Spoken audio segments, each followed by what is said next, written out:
ભરૂચ જિલ્લાના દહેજ સ્થિત માધવ ઇન્ડસ્ટ્રીઝમાં તસ્કરોએ કંપનીના કમ્પાઉન્ડમાં ખુલ્લી જગ્યામાં રાખવામાં આવેલ અંદાજે 2.66 લાખથી વધુની કિંમતનું કિંમતી સામાન ચોરી જતા પોલીસ ફરિયાદ નોંધાઈ છે.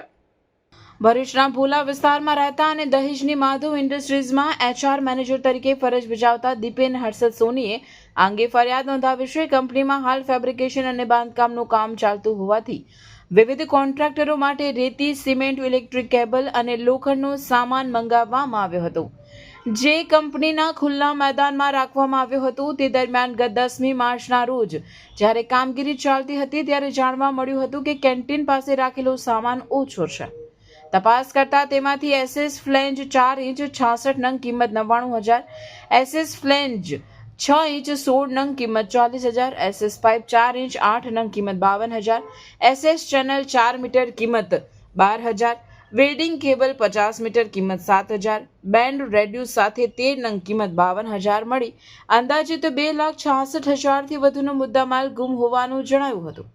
ચોરીની જાણ થતાં મેનેજમેન્ટ દ્વારા આસપાસ તપાસ કરવામાં આવી હતી અને કર્મચારીઓની પૂછપરછ પણ કરવામાં આવી હતી. જો કે કોઈ સચોટ માહિતી ન મળતા આખરે દહેજ પોલીસ મથકે ફરિયાદ નોંધાવવામાં આવી છે. પોલીસે અજાણ્યા તસ્કરો વિરુદ્ધ ગુનો નોંધી વધુ તપાસ હાથ ધરી છે.